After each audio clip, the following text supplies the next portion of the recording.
And now, live from his basement, somewhere in Fort Collins, Colorado, is Stuart Yoshida and the OokTown Podcast. Stuart Yoshida, he has a podcast and it's called the OokTown. I didn't know you had and a that's theme where song. Stuart starts talking. Oh, I couldn't tell when you ended, Doug. Yeah, nobody can. So he's muted now. Hello and welcome. Stuart's talking, but he's muted. So I'm going to go ahead and give an intro here. We have some fabulous guests here, and I think Stuart is probably going to want to unmute at some point. But until then, it's fabulous to have everybody here. Our first guest today is Sarah, and she just went on the little that thing is, and Stuart is still talking. You are still muted, Stuart. Woo. Woo. We can't hear you because you're muted. You are muted. There we go.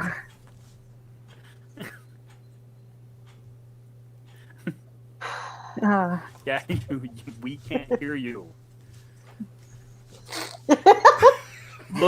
Look down here. You're muted.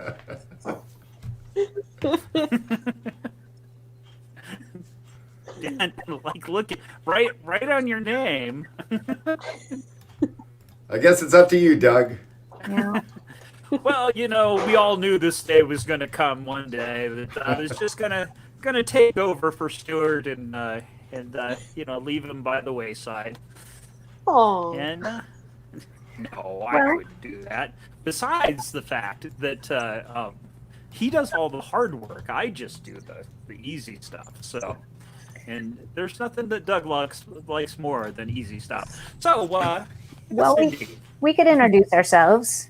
yes, Sure. indeed. Okay, well, we'll start with Sarah. Hi, Okay. Sarah. Hi, Doug. Who are you? I'm Sarah Goodroad, and I run and founded the Boulder Ukulele Group in Boulder, Colorado. Outstanding. And you have online with the onset of the coronavirus. I was thinking that maybe you have an online meeting every month. Can you hear me Oh. now? There's Stuart.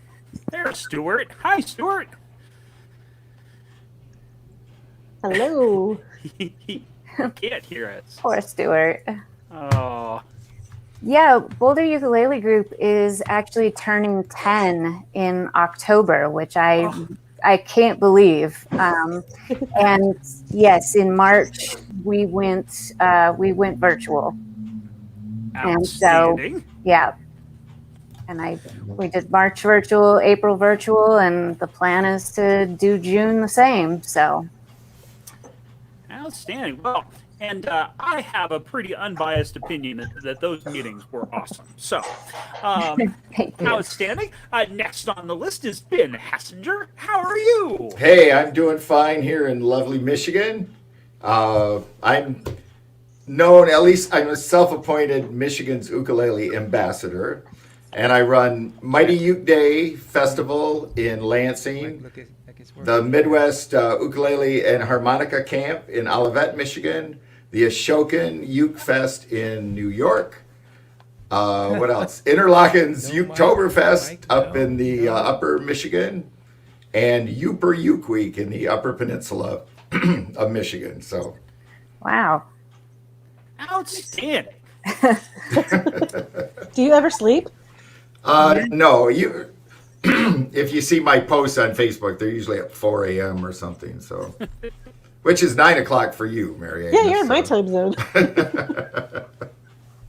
And how many of those events are going virtual this year? Well, what we did our we totally canceled Midwest Uke and Harmonica Camp because that's a one I put together with 16 instructors and 64 workshops, and it was just too much to deal with. And Mighty Uke Day we had a little mighty uke day Anything else? a couple weeks ago, Yes, no. and I've had an outside chance that I'm going to hold it in person Again. in October, but I'm really thinking that we'll probably do an online version in October. Ashokan Uke Fest in 2 weeks. We changed it from in person to a virtual one, and that went really well. That was last weekend. And probably the Interlaken one, I've got to talk to the folks up there, but that'll probably go online as well. And then our Lansing area ukulele group, I've been leading the strums on those online for the last couple months. So Outstanding. And our final guest, Mary Agnes Crowl. Yay! Now, forgive me if I'm wrong, but I think I might have heard you on the fantastic Super Mini Uke Fest that out in on the interwebs with the things. Yeah, that was me. I don't know why I agreed to do that. I loved it. That It was fantastic. Yeah, it was really good fun. So tell us all about what you do in GNUF and teaching and all of that. Gosh, okay, so I guess for my sins, I'm really busy. I run the Grand Northern Ukulele Festival, which would have had its 8th festival in about 3 weeks' time, but obviously that was canceled. And we're hoping to do a small or a virtual event in November. We're just kind of waiting to see. I also am a professor of creative media at the University of Sussex in the School of Media, Film, and Music. How many of those do they have in England, by the way? There's only 2. There's one professor of creative media at Oxford, and there's me. Yay! And I'm excited about that. But I'm also, actually, this is really exciting for me today to be here because one of the things I did as the pandemic started is I pitched to the Arts Council of England a project which would include, during the summer, so once my university teaching finishes, in June and July and August, kind of speaking to participants and event organizers of online ukulele events around the world and kind of pulling together what we've learned by what we're doing to put into a publication that we can then print and also produce digitally and share for free in the autumn as a kind of record of what we did and what we've learned. And they supported that. So they've given me the resources to cover the cost of printing and the design and things like that. So I'm really excited to hear what people are saying today because that'll help. Yeah, hi, Stuart. Audio. Hi, Stuart. We can hear you, Stuart. Hi, Stuart. My name's Mary. You can't hear us. Oh, Well, his mic had gone out, and so he is. Okay. Can you hear us, Yeah. Stu? Can you hear Okay. me now? Yes, we We can hear can. Stuart Yoshida! All right. And now, introducing the host of the show, it's Stuart Yoshida. Tell us, Stuart. I've heard that you are a host of a ukulele podcast. Every Tell once us in a more about while. that podcast. Every once in a while when we... All right, so... So we see what have I'm- done all the introductions, and we're moving right along. Oh, good. I'm so glad. Thank you, Doug. Well, I do what I can. So did you ever... So how do you say Lisa's last name, by the way? Lisa of the Ukulele Fool Strum Along in Kentucky. Did you give those shout outs? Well, I haven't done shout outs yet. Are you losing And me? I haven't done shout outs, but let me tell you, but I can tell everybody else about the shout outs as soon as I find the list of things that we were going to talk about today. But, Stuart, so this demonstrates why Stuart is such a necessary person on this podcast, because he keeps all of these things right in order, and it goes along very smoothly. But, so we have lots of shout outs today. The Ukulele Fool with the Ukulele Fool Strum Along in Kentucky, who is a fan of the show.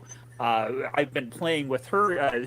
She meets every Friday, and also is doing. She is hosting one of the campsites at the Ukulele Congress that's coming up. I think that's the 5th through the 7th. And that would be something that if I wasn't talking, I would be looking up and telling Stuart what it was going on with it. But and then a big shout out to Ross, who was at that. I'll do the lookups. Oh, very good. And Ross, do the who was lookups at that Strum Along, who's a big fan. It was great talking to you. And I was doing the Steamboat Springs, Colorado Strum Along, and John from Boston said howdy. So right back at you, John. It's awesome. So I'm going to throw that back over to Stuart. And so we're going to start with online Strum Along, talking about things, Strum Alongs. Stuart? All right, yes. I am trying to display audio. All right, let's try this. Oh, can't hear you guys. Great. Okay. Speaker. Well, so let's start. We're going to start off talking about online Strum Along. So I can't hear you let's guys talk now. to let's talk to Sarah so about frustrating. what you found with the Boulder Uke group, bug as we call it, and how have your Strum Alongs been going? Well, I was really surprised in March. We had over 50 people join, and I really didn't anticipate that. The feedback that I did receive was really positive, which I didn't anticipate that either. It's a really strange thing, as you know, to be singing and playing in your house and then having everybody else singing and playing alone in their house and not getting that any feedback or but what I did do is I didn't want it to just be the Sarah show, so I did have a couple of other people lead a couple of songs. You led a song, and I think that really helped to break it up and make it more interesting. It was more interesting for me, for sure. So I don't know how your experience has been, but yeah, it's definitely something that I just never would have even thought would have worked, and I almost didn't do it, and then I thought, well, we'll give it a shot, and yeah, I'm glad I did because people seem to really care about it. We'll see what happens in June. I feel like folks are starting to burn out on the Zoom and the online thing. So I'll be curious what attendance is like in June. I hear ya. So the Denver Ute community, we've always done the 2 and 3 chord songs during the first half an hour, and then the song circle after that. And so and that has always been like the first half an hour. I lead almost all of them, all of the songs. But one of the nice things about doing it via Zoom is my friend Tracy, who moved to the Midwest. She is who has a wonderful voice. She is able to lead some of those songs, and then when we get to the song circle, everybody. One of the big rules is that if you send in a song, you get to lead that song. Or we can help out if you're not up to it. But for the most part, like the only songs that I know are punk rock songs, and nobody wants to sing those. So yeah, like you said, it's really nice having that involvement and having different people lead some things. I've also been going to the London group, the Pandemic Strummers, and they get probably between 25 and 50, although they had a Friday night the other night where there were just tons and tons of people. Always a great time. Those people are terrific, and and so much fun to do. Okay, so we talked about, and so basically the way that we do online strums is it's a Zoom meeting, but everybody gets muted except for the host or the person leading the song, and and like Sarah said, not as interactive as you would want, but it's there is something about the community feeling that you get being able to look down at the monitor and everybody's strumming along. I mean, it's not just like being live, but it was nice to see everybody for sure. And is. we suspended, so we follow your format of having a theme and people send in songs. I don't have the rule that they have to lead the song. I kind of like that rule, but I suspended that because a lot of times people do send in songs that I don't know. And so trying to lead those by myself, I didn't think was too realistic, but maybe that's an idea for June, is people can send in songs if they want to lead a song. And, that might be a good plan. I like that. Yeah. I think that's a good plan. Have in I'll throw this over to Ben. Have you done any online strums? Yeah, we did the first one. We've had a rough, so I run the Lansing area ukulele group, Laugh, and we've had a rough year so far because 2 of our meetings got snowed out, and then we got one in, and then we had all this stuff happen.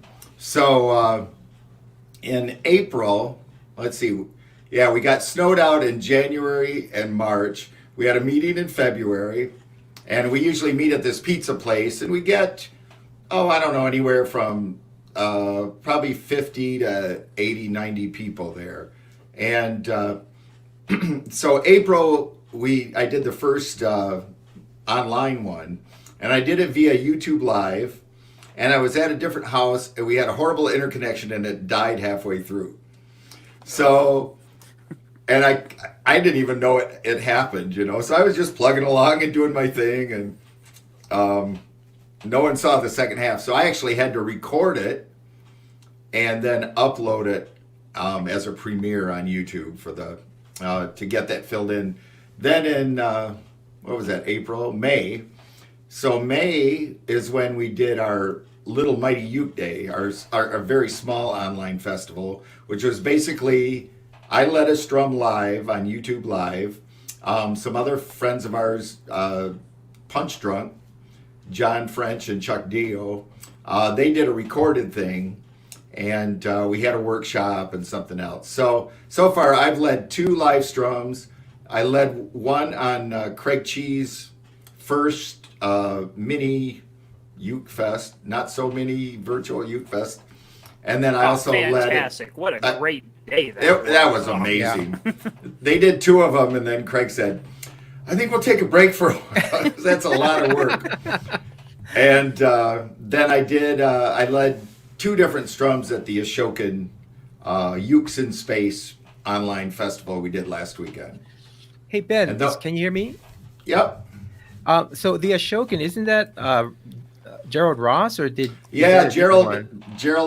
I was Gerald's right-hand man. Okay. For the last, let's see, this was the 8th year. So, except for I didn't do the first one, then I did them all until last year when I couldn't do it because I had heart surgery, and then Gerald just decided to step aside, and then I took that over. So, okay. Same right. festival. And we'll talk about the festivals later, but that went really well.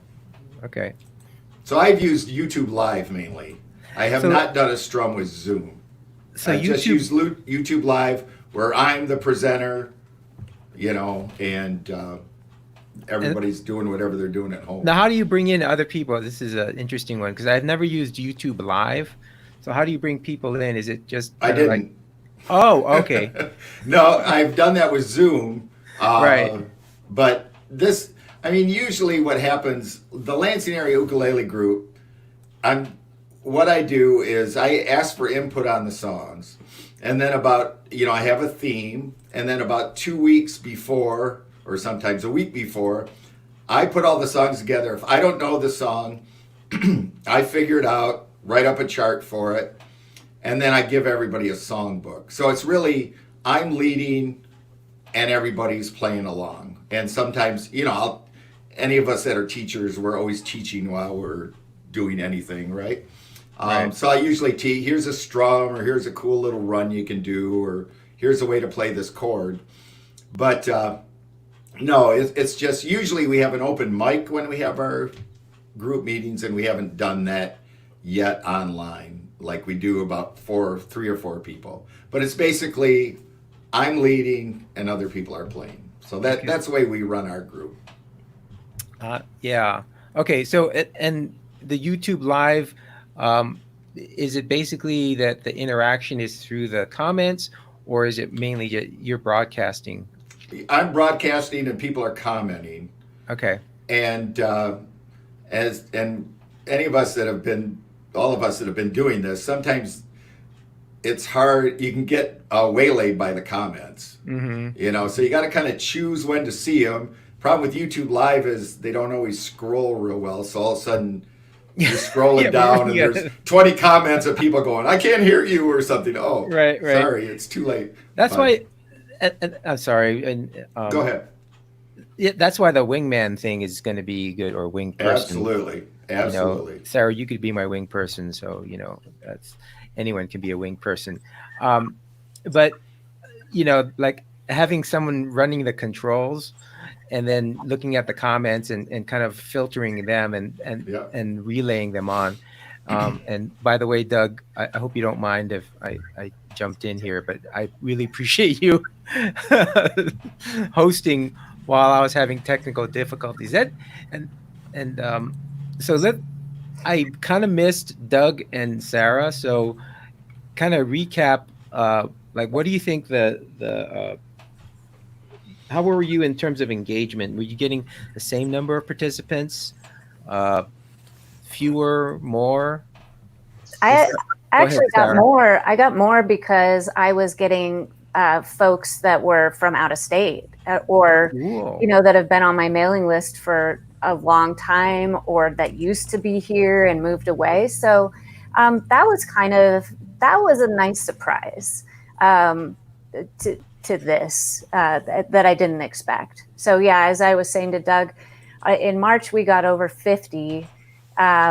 And April was a little less, and we'll see. We'll see what June brings. But we usually top out. I have a pretty small space, so we usually top out around 30, 35 in our space. So 50's a lot more.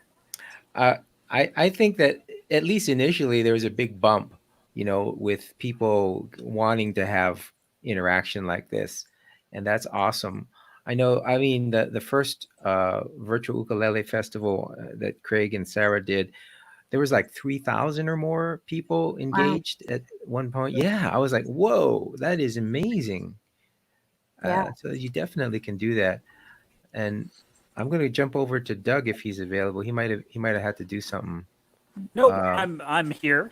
I just thought I might try turning off the camera and seeing if I could free some bandwidth up, because nobody wants to see me anyway. But come on, we want to see you, Doug. I have found that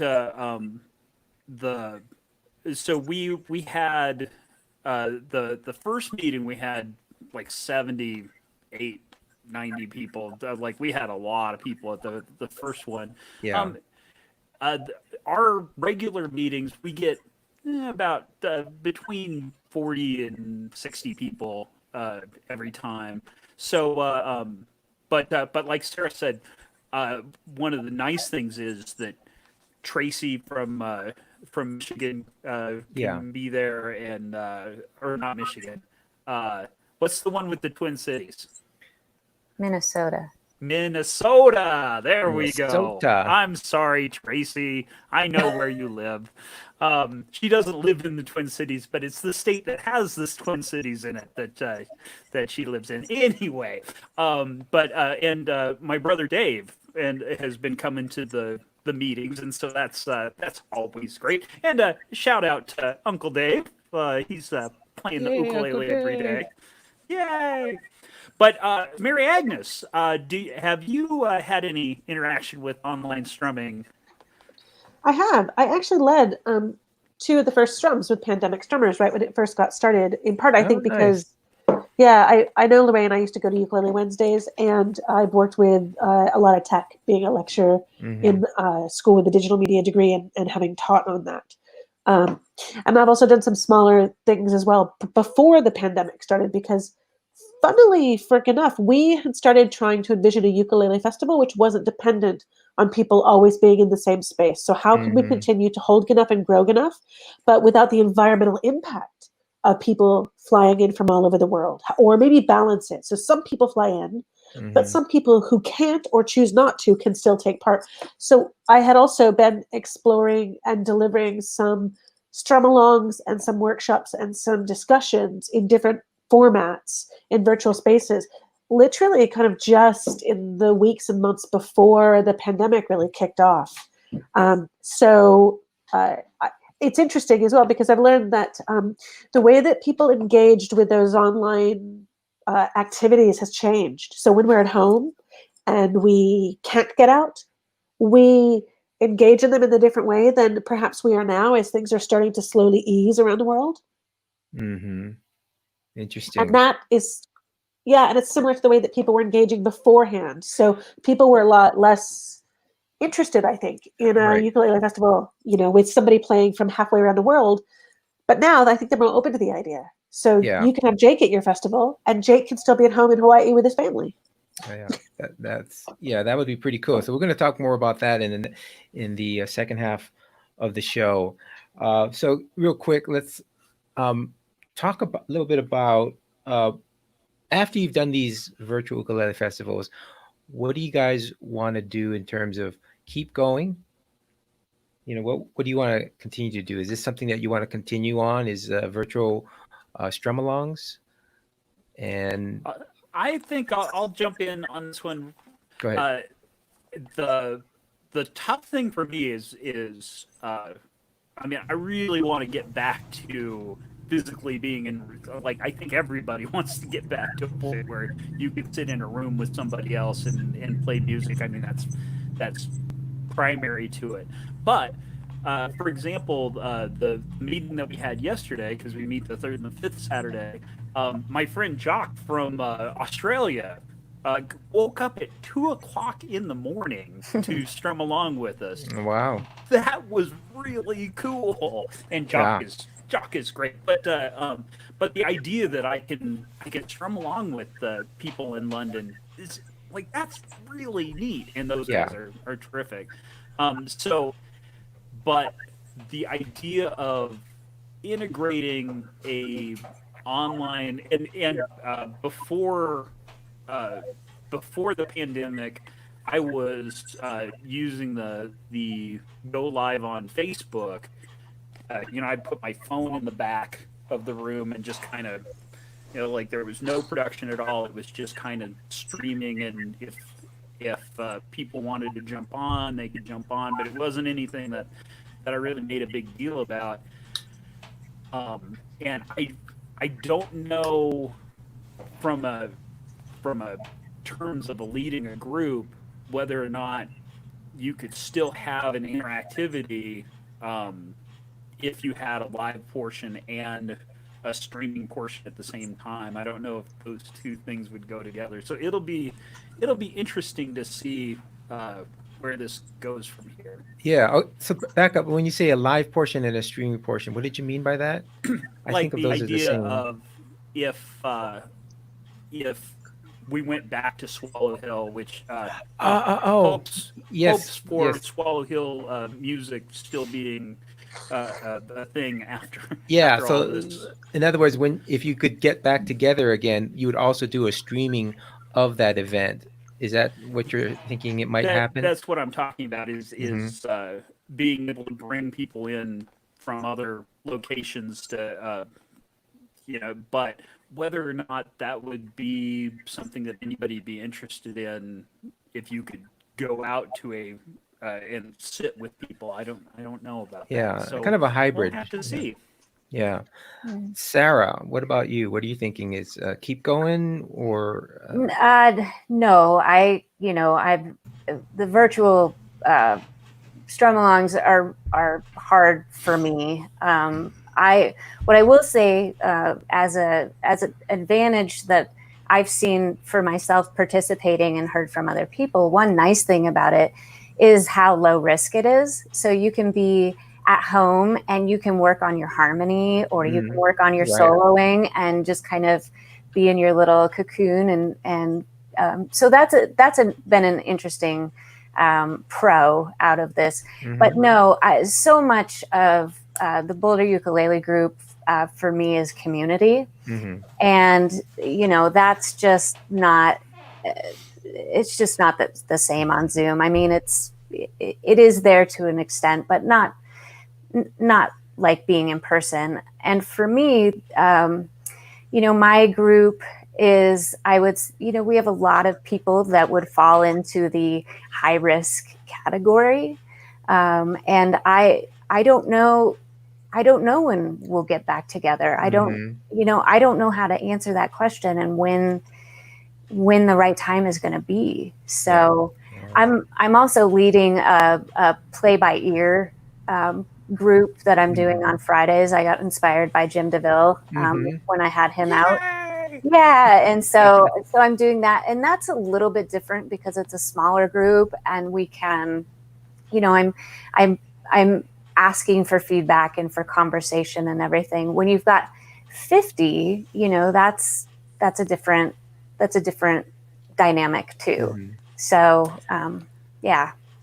So for now, then you're gonna suspend the online. Is that No, right? I'll keep doing the online. I'm just saying I don't know when we'll go back to in person, and when we when we do go back to in person, I'm not going to continue doing anything online. Okay, got it. Yeah. All right. I was thinking you were suspending the online. Yeah, no, I it's a tough one. I definitely can understand, the technology and the glitches. I mean, look at this show. And that's one thing that you have to be ready to do with this technology, right? You gotta be like Craig G, sweat bullets and tackle real time all these problems that you're going to encounter. And so all you folks out there, you got to appreciate the backline people at all these production studios in CNN and all the broadcast studios, right? NBC, all those around, because it's a tough job to do. And so, being a host and having to deal with it is a real pain sometimes. Well, and you have to be IT tech support, when I'm teaching my lessons, I'm like, I'm a Zoom expert, teaching everybody about all of their settings. And I mean, I know you do have to be IT as well. So, yeah. And by the way, for those of you out there, I think if you have a ukulele group online, and I will give people a 15-minute Zoom tune-up and just tell you about the 3 most important things. We had an awesome guest on, Ray Ortega, and he's like the OG of podcasting. He's one of the first podcasters out there. He's been podcasting over 10 years. Anyway, and it's really, there's really only 3 key things. And to me, the most important thing is the audio. I want great audio. Maybe it's because I'm a musician and all of that, and I'm recording. I do some recordings, but audio is, to me, especially with any interaction, is going to be audio. And then the other thing is just good lighting, and you can do that pretty simply. And then the last thing you actually need to do is, I think everyone here on the show has a decent camera. I wouldn't even think that anyone really needs to change that. So anyway, if you want to have me on your strum along, I'll give you a Zoom tune up, 3 most important ways to improve your Zoom experience. And as they say, you can tune up a Zoom session, but you can't tune a fish. Doug, that was going to be your line, but I stole it from you. Oh, yeah, you must have cut out on the funny part of that joke. Oh! Oh, But snap. hey, we should throw it back over to Mary Agnes because she was going to tell us about blended ways of learning. Oh, yeah. That sounds super interesting. So, just a bit of context. I'm the director of education in our school as well, the university. And when the pandemic hit here in England, it hit halfway through the second semester. So halfway through the final semester of a lot of students who are going to graduate with music degrees and film degrees and acting degrees and medical degrees. So we had to move our teaching online really quickly so that students could finish those degrees, so that those medical students could get out there and join the front line and help Wow. in Yeah, this yeah. moment. That's awesome. But also so that the musicians who spent their whole life studying and training to graduate with that degree to go on and go into the field had earned what they needed to do that. And we were able to do that quite quickly. It was a challenge, but one of the things that emerged from that is that we realized that we think actually there's a lot of scope to take some of what we've learned in this virtual space and introduce it to the academic year next year, so first and second semester. And that's partly because we don't know what's going to happen in the world. Things look like they're getting better now, but they could get worse again. Yeah. And they could get better again and get worse again. And because of that, we started wondering how we might think in a kind of more open way about our students. And the music students are at the heart of that. And I say that because it's about community, collaboration, and live participation. So we've started to kind of build our curriculum around what we call blended modes of learning. So you will still have some face-to-face instruction, some meetings with people in person, but that stuff is also recorded so that people can take part if they couldn't get in. Maybe you've got a student who's coming from the Midwest and they can't get on a plane to England for some reason. For the first 3 weeks of the semester, they're not missing out on that stuff in the beginning.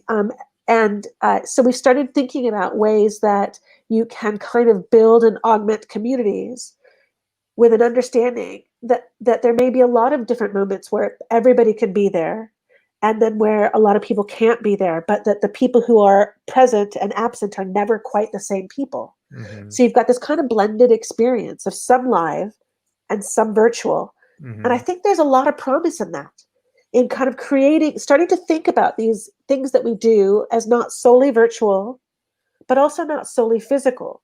So maybe it's a largely physical ukulele festival, like one of Ben's awesome events. But there are ways for somebody from Australia or from England or from South Korea to take part, even if not in the entire festival, in bits of it. Or to share their experience during the festival. So I think there's a lot of promise, and I think that in terms of just fairness and equal access, like in terms of making sure we don't exclude perhaps the people who need ukulele community the most, perhaps the physically vulnerable or the elderly or people who are isolating. Trying to begin to envision a space where we've got these blended activities could be really good for the future. I don't know if everybody needs to do it, and I'm not suggesting it as the only way, but it's just one way to start thinking in a kind of more open way about a hopeful future, because the ukulele is hopeful. I want to be hopeful. Right. Yes. I think that's one of the great things about the ukulele community is there's so much a community, and they're very hopeful and joyful in some ways. Yeah, I think that's an interesting point that I hadn't considered, that it doesn't necessarily have to be one or the other. I'm not a video person, so I feel like I would need some help with that. But that's an interesting idea. And that's a really good point. Is there's got to be, not got to be. There is a high likelihood that within the group there is someone who goes, I love doing these broadcasting, and they might be willing to bring a camera, set it up, do the whole 9 yards, and you can sit back and relax. Because I know it's a lot of pressure. You're trying to be the leader and the host and whoever, and you don't want to have to be the technical person at the same time. So yeah, I think that's going to be one of the keys too. Not everyone's going to be a Craig Chi. I don't know if everyone saw that, but I don't know if they really understand how much of a feat that is. Ben, you probably, and Mary Agnes, everyone here probably understands that. Well, really, with Craig's thing, it was Cameron was running all the tech stuff. Oh, there was. there was a person. Cameron, yeah, he's only a few Cameron. months old, Oh. but he's pretty sharp. He's pretty sharp. All right, you had me for a while until I go, Cameron. Which one was Cameron? Oh, Cameron the baby.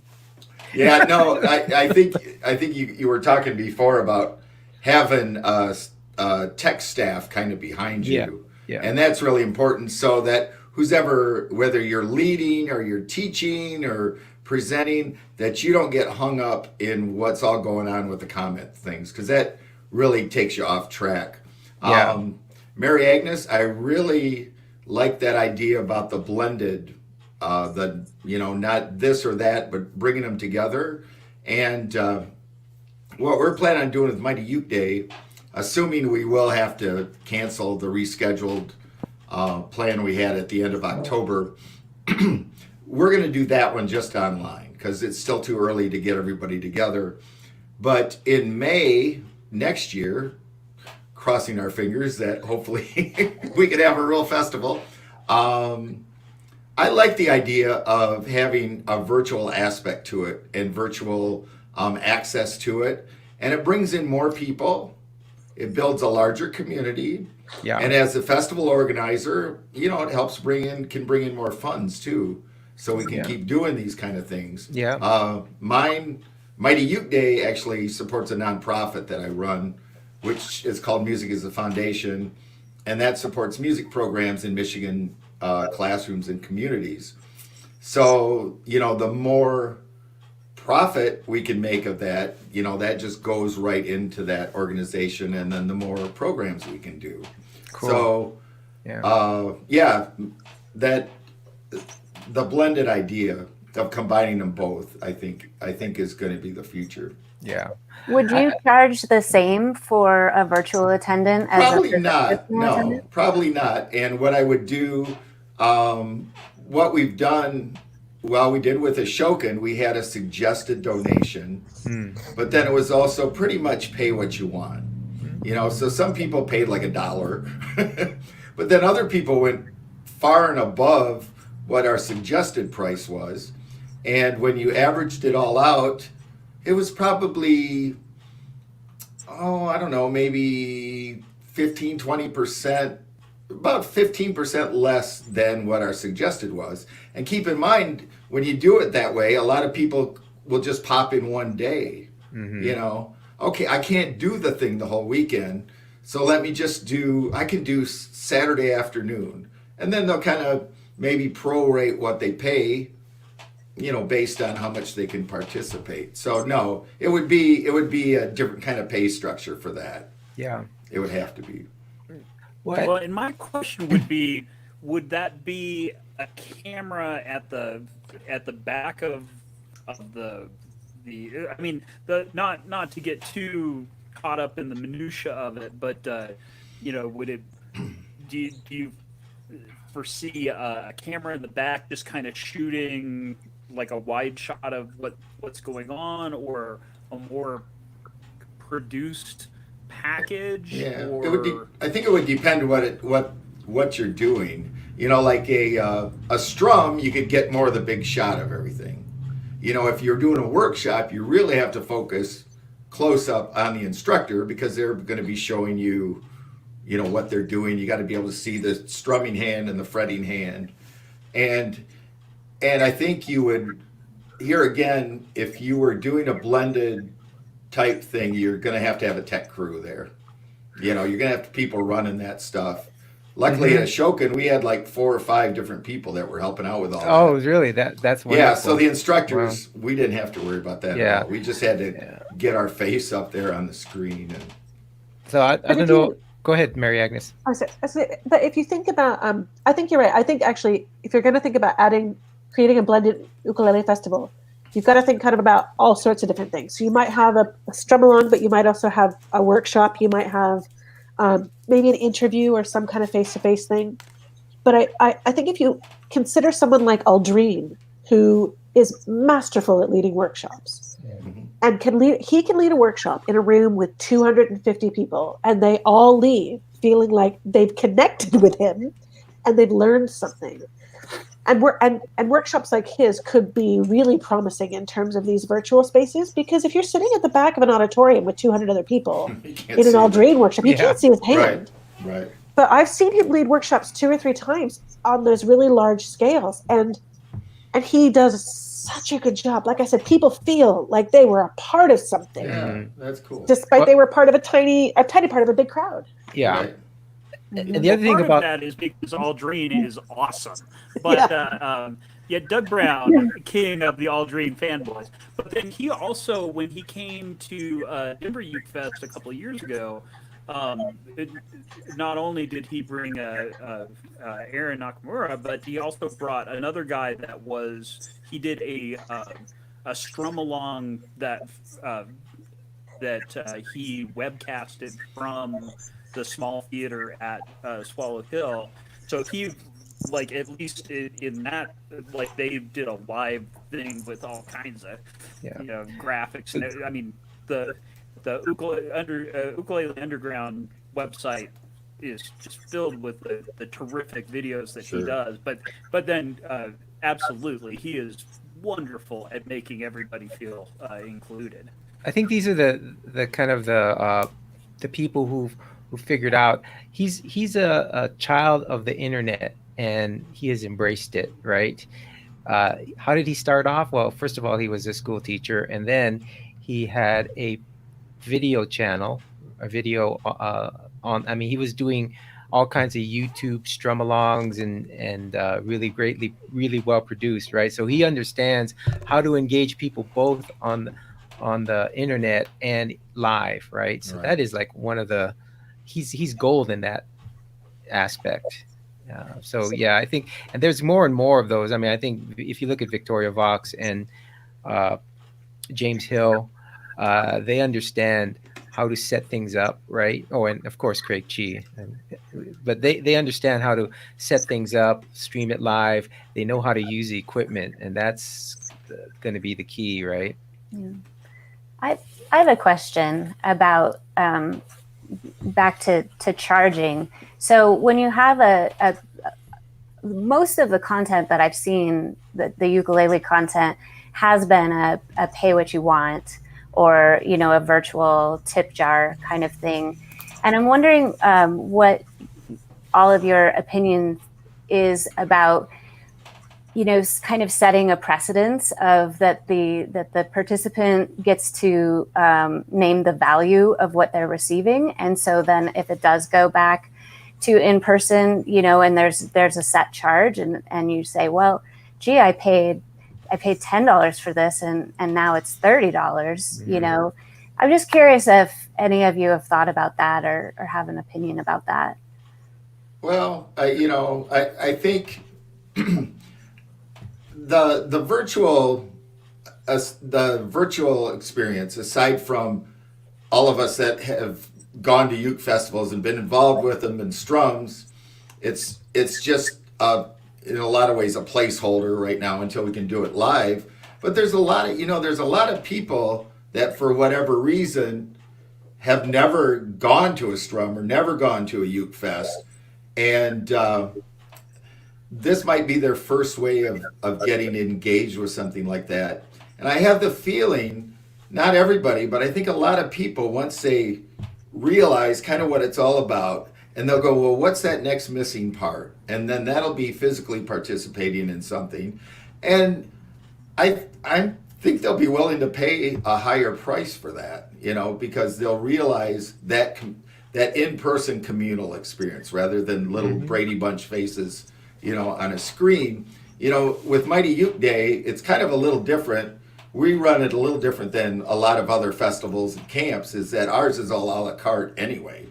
So you pay for each individual workshop, you pay for the concert, you pay for this. So people, and we have a couple free things. So some people just go to the free things. Some people go to 2 or 3 events. Some people, buy the whole smorgasbord of it. So I think it can work, and I think people do realize if they really want to go in person, they're going to go in person. They're going to pay a little more to have the whole experience, because you're just not going to have the whole experience over the internet, but it will bring in people that wouldn't have gone to it in the first place. That's my opinion. Mary Agnes, what about you? What are your thoughts on the? I think it's incredibly interesting. Yeah. I have come around to the idea that I think giving the audience some agency in online spaces is important, and having a pay nothing or next to nothing option absolutely matters, because your audience is so wide as soon as you go online, as soon as you're in that digital space. And I think that, and Craig's thing showed us this, that model of pay what you feel or tip the artists can be really lucrative for the artists, for example.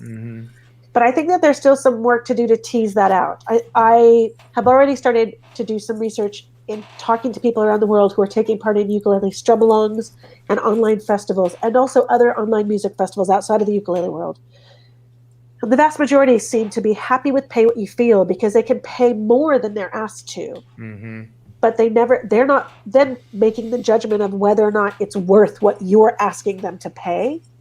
Whereas if you say it costs X, their sense of value in a virtual space may be largely and quite radically different to yours.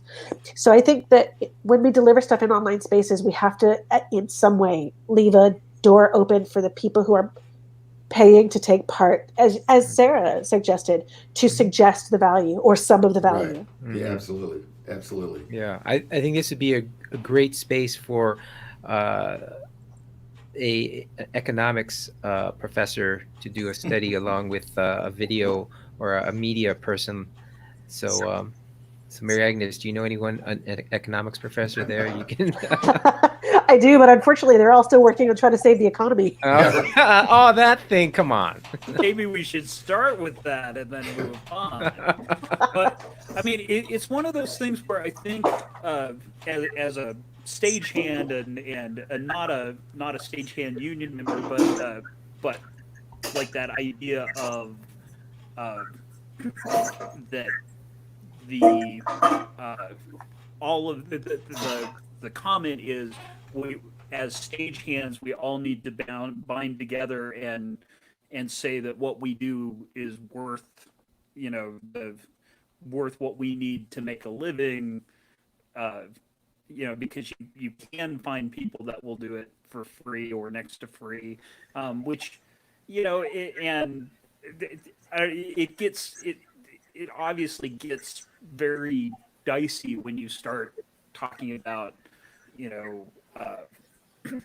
like if somebody wants to do a free strum along, is that a detriment to a paid festival, because there's another option that might not be as might not have all the bells and whistles that something else. I don't know. You guys are picking up what I'm saying, putting down, right? Yeah. I wish I had a joke that I could tell to get out of this, but I started off on this road and I'm not quite sure where it ends up. It's okay.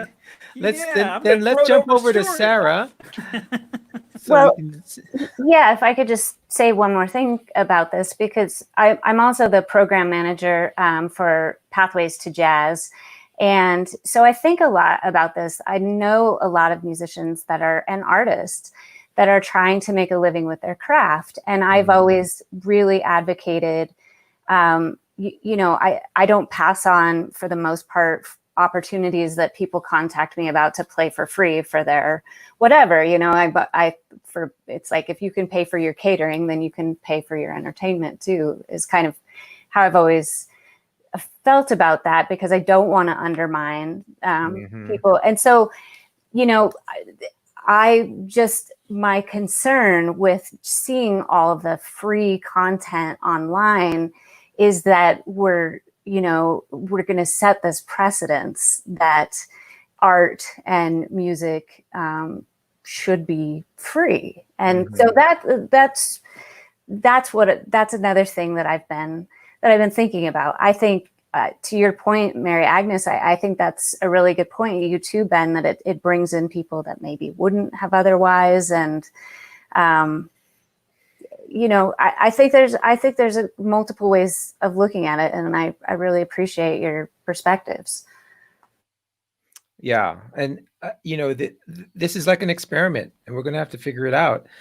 I know my experiment right now, and I'm going to put in a plug right here for Patreon, is go to patreon.com/OokTown, OOKTOWN. That's how I justify continuing to do these things, because I have bills to pay too for this content. It's not free. I gotta have a website. I gotta, the computer's gonna die one of these days. All right. The Patreon model, though, is the pay what you want, right? If you want to do it for free, okay, you can download it afterwards, or if you can support it, this is awesome, because then it will continue. It will motivate me. And Sarah, I think maybe to your point is that when you do everything for free, it devalues it for the musician, and this is a classic thing. Having a semi-professional musician myself, right?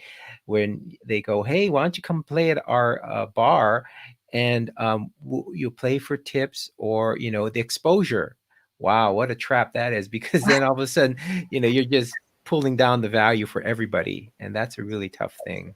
Right. What do you guys use, Patreon or PayPal, or is there something else out there? Does anyone have an opinion? I think that was one of the things that Craig and Sarah were having some issues with, is there are a lot of those services that are terrific, but they all take their little bite, and especially if people are throwing people $1, a little bite is not as little as, So, I mean, it's certainly problematic. By the way, what Sarah said, everything that she said, that was what I was getting at. Yeah. So that's why I threw it over Sarah. to Sarah. That's why I threw it over to Sarah, because I knew she knew what you were trying to say. Can I add? I think one of the things we have to consider is that before this pandemic happened, there were free music festivals. There are free events. Mm-hmm. But the important thing, I think, is privileging those free events where, despite the fact that they're free to audience members, artists are being paid. So I personally really struggle with ukulele events that say they're free or for charity, and they're asking people to perform for nothing. Yeah. But they're still paying, like, the sound team and the lighting team or something like that. So I personally feel if you're going to put on an event, no matter how much it costs to an audience, pay your performers. I feel really strongly about that. But the Absolutely. other thing, and what I thought was interesting about Sarah and Craig's event was that, because I talked to them in quite a bit of detail between the first and the second one, was that they made a big push to tell people, go pay these artists, go to this page where we've got tipping. And a lot of the artists did really well and did better than they've done at other online ukulele events, because people were paying them individually.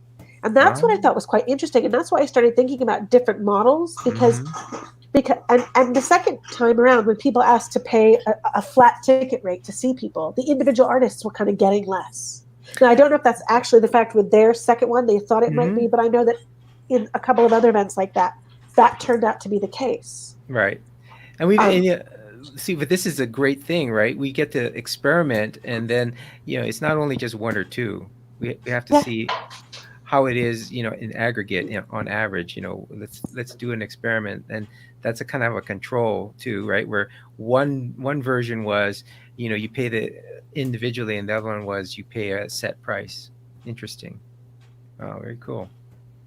Well, any other thoughts? Because we got more to go over here. Actually, you guys are covering all these things already.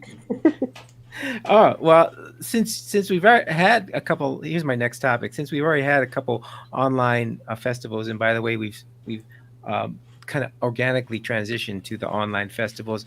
What are the ones that you liked? What'd you like about them? So let's start off with Ben. I know you have your vested interest, but hey. Yeah, well, we, like I said, I participated in Craig and Sarah's first mini festival, and then watched on and off a lot of it, and I thought that went really well. Craig did a lot of work on that one, And Cameron. And Cameron. Well, and Sarah, because she had to deal with both of those guys. So, but the Ashokan Festival, which was the one I was directly involved with, and that was just a week ago. There was a couple little technical hiccups here and there, but no one died. I mean, we got through it. It was fine, and I thought it went pretty well. And we had a mix of a strum. We had workshops. We had 2 workshops at a time going on, and people could choose from one to the other. We had a staff concert, and then we had, one of the big things about going to the Ashokan Fest is this Camper Cabaret open mic. And everybody enjoys it. The performers, some of them have never really been on stage before, and they just learn some new things in their class, and they can apply it right away to that. And then the audience just loves it too. And I was really adamant that we have that as part of this. And we had a great guy there, Max Rainwater. He was the host. Everybody was in the Zoom waiting room, and he'd pop them up when their time was due. And it was great. The open mic, that was the thing I was kind of the most scared of, technically. And it really worked really, really well. Did that go, like for regular open mics, do you think that it was the same, more participation or less using Zoom? Well, here again, so usually the Ashokan Uke Fest, it's about 120 people. And we had over 250 people registered for this. So we did have a bigger pool to draw from. Wow. We had, how many performers? I capped it at something like 18 performers to fit in the 2 hours that we had. And wow, that's a lot. Well, it's That's like amazing. one song or 5 minutes, whichever's shorter. Yeah. And you can't play American Pie or The Wreck of the Edmund Fitzgerald. Okay? But I think in a way, people are a little actually more reluctant to sign up because they knew that so many people were watching it.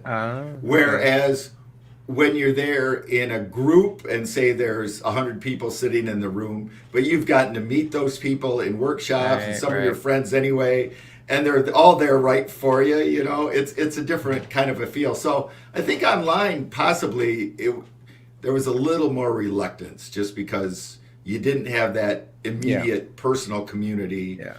And who knows who was watching it from where, Right. So. Yeah, but I loved how the host did that. So that's a really cool thing that he did. Mary Agnes, let's jump over to you. What have you watched? What do you like? So I think one of my favorite things was Sarah and Craig's mini festivals because of the way that they blended live synchronous performance with pre-recorded video performance. Yes, that was awesome. That worked so well. And that they had that spread of kind of lessons or workshops and performances and kind of more informal Q&As and things. I just thought that was great.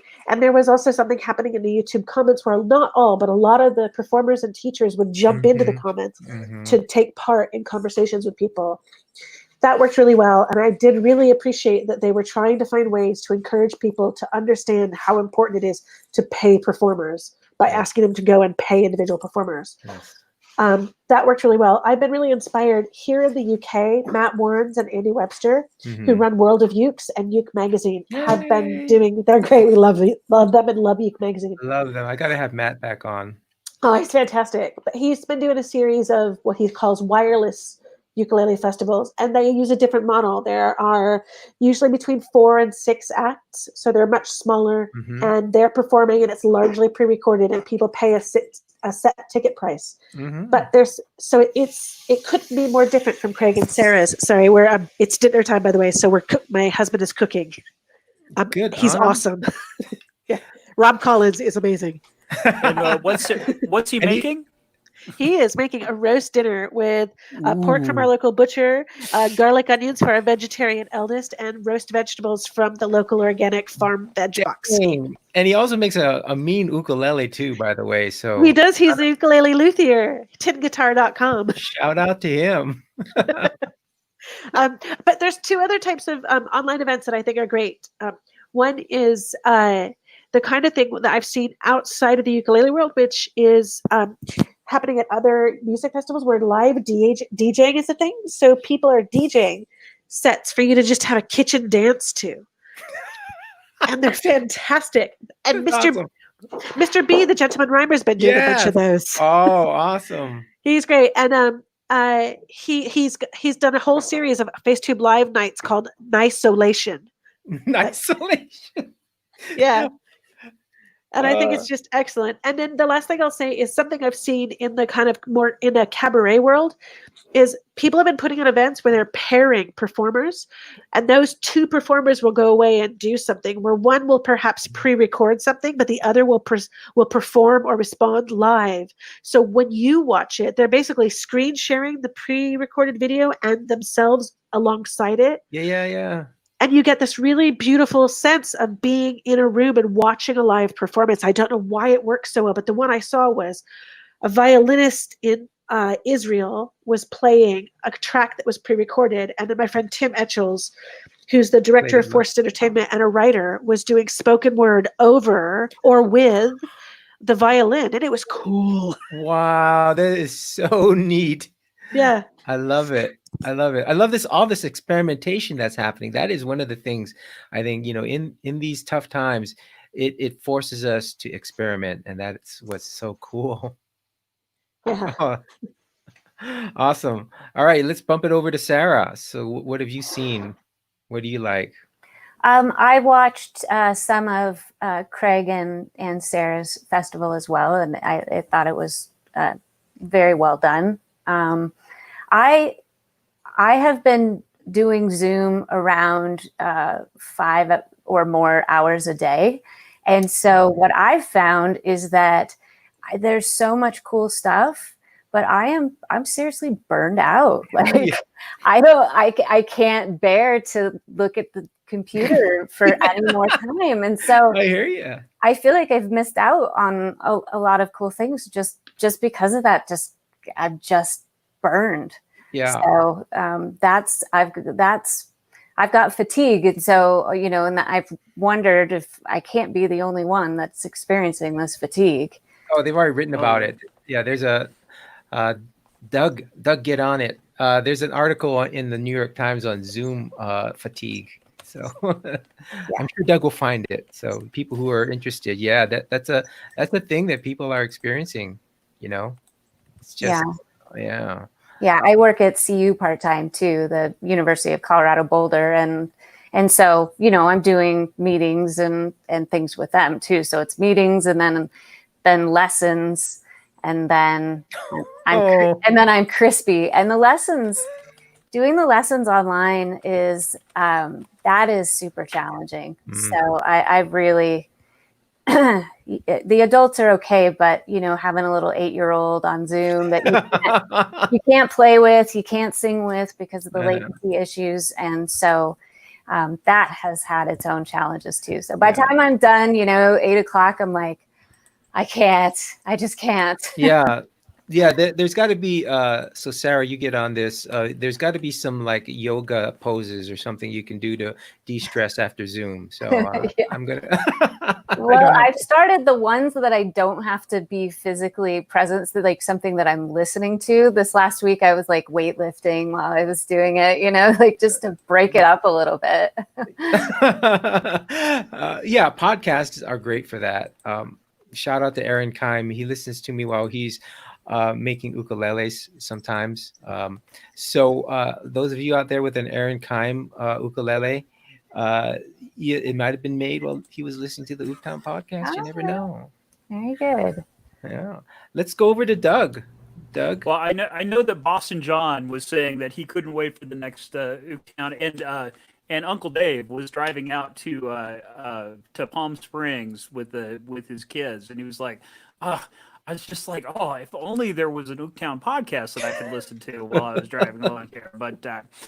But yes, I actually, not surprisingly, as a stagehand, not a lot going on right now, and so the Zoom ukulele things are kind of my main like I do a bunch of those, but it's all kind of fun messing around, and we ran right into that because we have the guy that taught me how to mix audio lives just like probably half a mile away from us, and we have had a standing kind of Friday night date that either they come over here or we go over there, and it's Yeah. spaghetti. It's Oh, always nice. like you can't spend more than 15 minutes putting it all together. It's not fancy. It's just spaghetti and a vegetable, and we sit and talk, and oh, so much fun, so cool. And I was like, oh, we'll do a Zoom meeting and do this, and both my friend's wife and my wife, who are both on Zoom all day long, they were both, yeah, Yeah, I don't no. know about that. I'm like, I think it's awesome, but it's not always about Doug Brown, though. That's what I have come to learn. That's an Yeah. important lesson that I learned from the pandemic. All right. Did you have any comments though on the ukulele festivals, ones that you liked and that you've seen, or not? Yeah, Yeah. exactly. Okay. Yeah, actually, I have been Craig and Sarah. That's the one actually. Now that I think of it, the only one that I've really been to. But then I've done a ton of strum-alongs. I've got like 5 different groups that I go to, and some of them are weekly, and some of them. So it's like I think they're all awesome. So yeah. Yay! I think I think we're getting the sense that I don't know what I call it, the gold standard, but certainly the Craig and Sarah one was very well done, and you can take away a lot of that. And I love this kind of. I also love the stuff that Mary Agnes was bringing in, where you do a mix of uh, live and pre-recorded, and I've been thinking about that too for other kind of for churches or whoever, where you can't bring people into the space maybe, but you can pre-record them using Zoom or whatever technology. There's one called Acapella, I think. I don't know if you guys have used that yet. I'd love to try that out. And then you can record them, and then you can play that, and people can sing along to that live, because you don't have to worry about. By the way, people out there who want to try a Zoom thing, it's called latency, and you will understand that once you have everyone strum at the same time with the mics on, and it will be a train wreck, right? So that's why they have to mute everybody and do that one at a time. But doing that hybrid stuff, I love that idea. That's really cool. We did Kookaburra with our Australian friend at the meeting yesterday, and turned off the mute on everybody, so it was like a round, but just like it was terrible. Oh, it was just awful. Thanks for confirming that, Doug. We do a thing at our meetings with the school at the university, because the head of music is in them, and he tries to get people to all clap together. Oh yeah, right. That'll show you. That's a really good demonstration of latency. I'm sure everyone will figure it out. Oh gosh. Let's see. Where are we here? Richard Strum-alongs. I think in terms of tips for people who want to start as virtual strum-along. Yes, that would be good. One of the most important things, if you do a Zoom strum-along, is making sure to turn on that original sound, and then going into the settings and turning off the automatic volume adjusting, and Yes. at least for the leaders, that's really, really important. And and trying to be open and being happy, because Open and nobody likes a happy. grumpy leader. Absolutely. I would say don't upgrade to the new version of Zoom, because they got rid of the unmute all. You guys noticed that? Oh, really? No, I didn't know that. There's no unmute all. And I thought I was going crazy. And I found the article yesterday that they got rid of it. And I was doing that for Bug because I like to unmute everybody just to have that, you know, chit chat a little bit. And so what they've done is they've gotten rid of that. You can mute everybody, but if you do that, then you have to ask permission. You have to send them to ask permission to unmute them, so now everybody, I didn't mute anybody, made them all mute themselves and then unmute as it went. So that's been a bummer. They said they're changing it in the next release, which, you know, Changing it back or changing it again? They're going to put the feature back is the way that I read it in their article, but who knows, and who knows when that'll be. So that would be my advice. Don't don't upgrade don't this Zoom. Don't upgrade. Just keep clicking. Actually, I think they automatically upgrade you. Do they? I don't think there's a choice. It was after, might have been today. It was a certain date that you were automatically going to be upgraded if you hadn't done it yourself. So well, I did run into somebody in the Portland Ukulele Wednesdays group that I go to, that was on a meeting that was Zoom bombed, and apparently it was very like I thought it was kind of funny, but like it was really let's say objectionable pornographic material, and she was really like very hesitant about ever doing it again. So I mean, there's some of those Zoom things that they've done. It as a leader, you do have more control. But I had thought that control what is it? Control M was that's the key that I've been using to mute and unmute everybody. But I don't think I tried it yesterday, so it may be that doesn't work anymore. Well, let me know if it does. And I certainly will. Well, this is the thing again about the wing person. It's really nice to have, you know, when you have a Zoom bouncer who can immediately bounce out the bomber. That's always a good thing. That is a really good point. In your settings, you can set up so that you can have co-hosts, and it's so nice to just go. Yesterday, when I started the meeting, our internet at our house has been very spotty. And so I was afraid that I was going to have to go out to my back porch and do it off of my phone. But as soon as I started the meeting, I immediately made a couple different people co-hosts. Yeah, in case you in case you lose your connection too. Yeah, exactly. So that worked really well. Yeah, well, and there's you know, this is a thing about where we're going to have to learn really quickly, and I think that's good too. That we need to be more up on these kind of things. And there's another. You guys can tell I read the New York Times a lot, but there's also a good article on your internet connection in there, and it tells you how to diagnose if it's your Wi-Fi or your service provider and how to do this and that. I have enough internet problems, and I hardwire my connection, and even then I still have problems. Wait a second, you have G-Nuff internet connections? I didn't know you, Mary Agnes, I didn't know you guys did that too. That's awesome. We'll do anything. All right, well, let's wrap this up. We've been having we've had our share of or I've had my share, I should say, of technical problems. So I appreciate, Doug, you jumping in there at the beginning to keep things going. I'll have to grab that from you or grab the recording.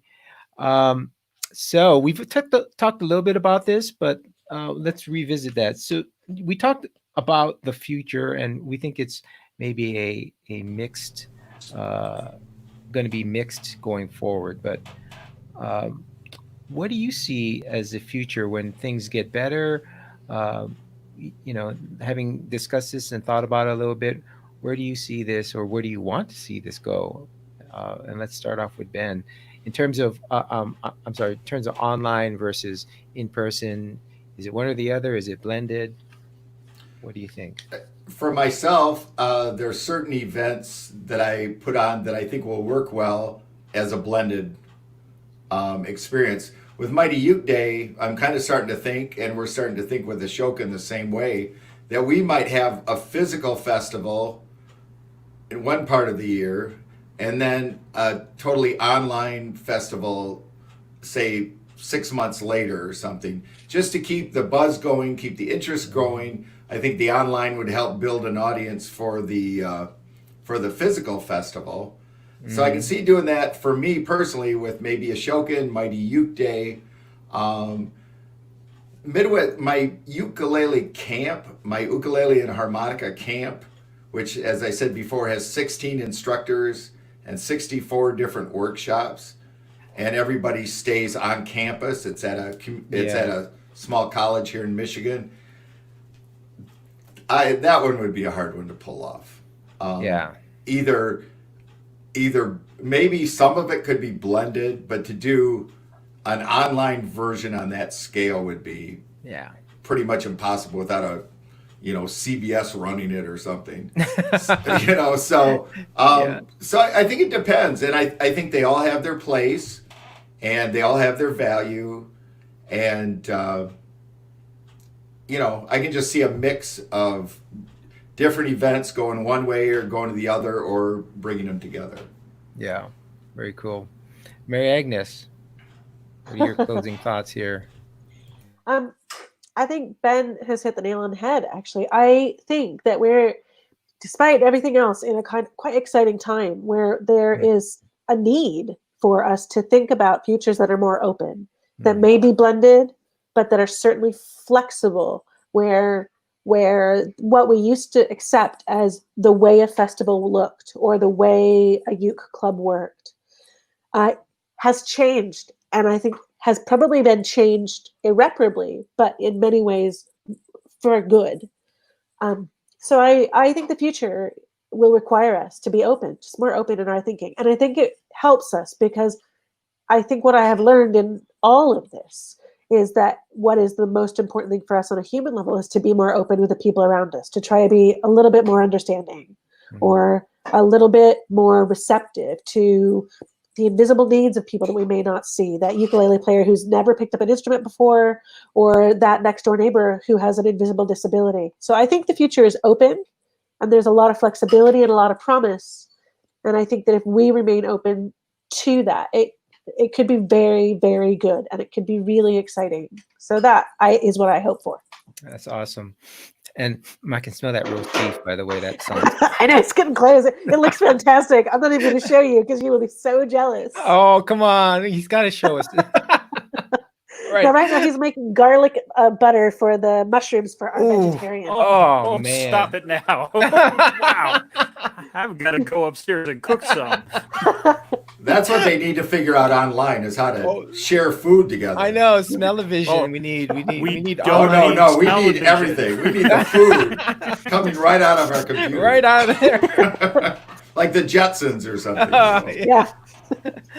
We had an internet gaming conference at the place that I work, and let me tell you, you don't want smell-o-vision on the internet. That would not go well. No. All right, Sarah, what are your closing thoughts on all these?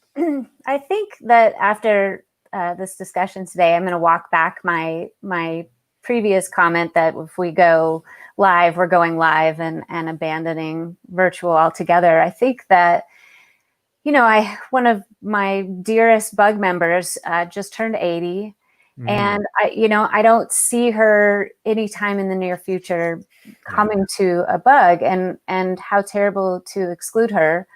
So if I could get somebody that would help with the video, I think that when we get back together, and I don't know when that will be, I would now consider adding that component to it and seeing value in that.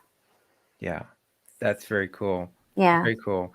And you got to have someone there. There's so many Googlers over there in Boulder now. I don't know that you can call them that, Googlers. Okay, whatever what do they call themselves? Google people? I think I'll put it out to the group, and I've just been curious where people's minds are at in terms of when getting back together. And so I'm not in any rush, but yeah, I'd be curious just as an ongoing discussion where people's minds are at with that. And I Yeah. think Yeah, we've had Oh, Rush yeah. at our meetings before. It doesn't always go terrific. I mean, mostly it's today's Tom Sawyer, but you know the because Rush. Oh, Doug right. Brown is so funny. oh, Okay. so let's make sure Sarah had anything else to add, because that was and my joke was bad. Okay, Sarah. that no, I think I'm good. All right, thanks so much. Doug, did you have any closing thoughts on all this? Oh, about the future. I think the future is all robots. But Right. I think everybody needs to go to the notes and look at the Chap Hop Chill in Isolation mix. Oh, So awesome. Because Mr. B is Mr. B he's is awesome. awesome. He is. But yeah, just the idea of being inclusive and having that being able to reach out is very, very neat. And is really, you know, in a time where I think everybody feels very isolated and fractured. The one thing that I feel like everybody can agree on is seeing people is nice. So Yeah. I know it, even as a introvert here, I think I would still want to have some actual human interaction too, more than we've been doing right now. All right. Well, thank you guys so much. I think what I'm gathering from all of these is that it's really about it's not the one or the other. I think if we can at all possible do both or incorporate some of these things, I love that the people are being pushed to use the technology in this way. I think in a really positive way. In general, we can build on that. So I'm hoping we will build on this. People learning how to use Zoom, and it's not only Zoom, right? It's online with video and audio, and learning how to use that in a really good way and learning to use it well. So I'm very hopeful about that, and I would love to see that, and I would love to be able to drop in on Bug and Duck and all that, after this is over, and still continue to, because I can't get to Boulder and Denver or the UK or Michigan as often as I like, even though I would love to visit there. So this is great. I love it, and let's wrap this all up. And as we get ready to do our alohas here, I'm gonna go around. Let's go around the other way. And why can't I do that? I hate this. I lose all sense of direction on these video. Anyway, Doug, what's going on for you? What do you want to tell people about before we sign off? The Denver Ute community is doing really, really well. We had a terrific meeting yesterday, and I think and Kai Holton Brown, my darling wife, has finished chemo and Yay! is doing really, really well. Oh, that's so awesome to hear. Mary Agnes, you were talking about people that are high risk, and boy, we are taking it serious. Like, Yeah. And so, but she's doing really well. One of the cancer things in her lymph nodes was so small that they found the little marker that they put in, but they couldn't find the cancer. So Great. So she's got surgery coming up, and so we're going to be taking it real serious until then. So but the Denver Ute community Absolutely. doing awesome, and we'll be doing virtual meetings for a while yet, but we'll see how it goes. Great. All right, Sarah. So Boulder Ukulele Group meets the second Saturday of every month. Stuart, would love to have you. Would love to take you up on your Zoom tutorial offer, and we'll just keep on keeping on and until I don't know until Absolutely. I don't know. Yeah, we don't know. Yeah, but I'll definitely be watching the other youth groups and seeing what other people are doing. So yeah. just send me a Zoom invitation or email, Okay. and I'd love to give a short tutorial. So And great to have you back too. I haven't had you on a long time. I Sorry know. about that. If you're listening and you want to get on the mailing list, just email info@boulderukulelegroup.com and you'll get me. And I bet you Doug's going to send me a link too. I'm pretty Yes, sure. indeed. The link to the Boulder U group is going to be in the show notes. All right. boulderukulelegroup.com. All right, Mary Agnes of Gnuff. So great to have you back, Thank and you. so great to have someone who's in the media business, because this is so great to learn more and know that you're on the forefront of all this stuff. So what's going on with you besides a delicious roast beef dinner, which we all wish we could go? That garlic butter, I can smell it. I am lucky, I tell you. So, well, I'm looking forward to getting into kind of summer and the autumn and seeing how we start to come out of this. There's another Wireless Youth Fest in May that Andy Webster and Matt Warrens are holding. I'm looking forward to that. I'm also looking forward to get later in June. Min is going to do her Gnuff sideshow online, and she's going to be giving information out about that. So that'll be a kind of free online or virtual open mic for people to take part in. And then, back to Mr. B and his Nisolation mixes. Those are just the best. I think that's going to be the title of this podcast, Nisolation. Well, I'll have to check out Mr. B. Awesome. Okay, Ben Hessinger, the Michigan. I don't even know if I was able to properly introduce you because everything got scrambled for me. The Michigan Ukulele Ambassador, Mr. Ben Hessinger. So great to have you back. Well, What's thanks. happening? Yeah, I did have to self-appoint myself that title, but someone gave me a sash, so I feel official. Actually, I got 2 sashes.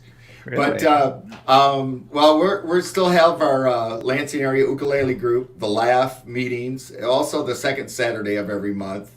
But I don't know what time yours are, Sarah. Ours are pretty well. Let's see, it's kind of changed a little bit with this. Somewhere around 11 to 12:30 Eastern Daylight Time. So that's 9 o'clock Mountain Time. yeah. So maybe they can run one right after another. Yeah, we're 10:30 to noon. So Oh, it'll work out perfect. Yeah, you can Great. jump It from one could to be the other. There you go. That'd be actually. I'll get your guys' link, and we can actually publicize that for That'd be great. for Laugh. And so we'll have that going online. As we keep going along. The next event will probably be an online Mighty Uke Day, the weekend of October 23rd through 25th. There's also the Interlaken Uketoberfest, and that is the first Saturday of October. And my guess is that will have to be online also, whatever date that is, the 5th or something like that. Mm-hmm. So little by little, I tell people, I go, I'm a planner and I'm kind of a control freak. And I can't plan when I don't have any control over anything. So, this pandemic so is the gonna online, test us all. the online thing is the control we have right now. Yeah. And I think we got to make the most of that and learn from it as we're doing it, and then be able to apply that to our blended events, to our other online events and things like that. Absolutely. And I'm so excited. Sometimes it's about the need. When you have to do something, it really just motivates you to learn and do it. And that's what I love about this, as much as I hate the things that it's causing too, right? Yeah. Oh, okay. Thank you so much. And for myself, go to patreon.com/OokTown, OOKTOWN. I really appreciate everyone who's hung in there. I know they're changing things around there with Patreon too. By the way, I think all online donations, I'm not sure, but they might start taxing them in the US. So be aware. I'm going to send out an email to my patrons too about that, but it's really weird. I don't know what they're doing there. Hopefully it's all small change, but I just want to thank everybody who's come online, come to visit with us, and stuck with me through the glitches we've had. This is one of the learning experiences is learning how to roll with glitches. Ben Hassinger, the Michigan Ukulele Ambassador, Mary Agnes Crowl of Gnuff, Sarah Goodroad of Boulder Ukulele Group, and Doug Brown of the Denver Ukulele Community. Thank you guys so much. And as we do on all of our shows on 3, let's all say aloha. 1, 2, 3. Aloha. All right, we're going to end the broadcast, and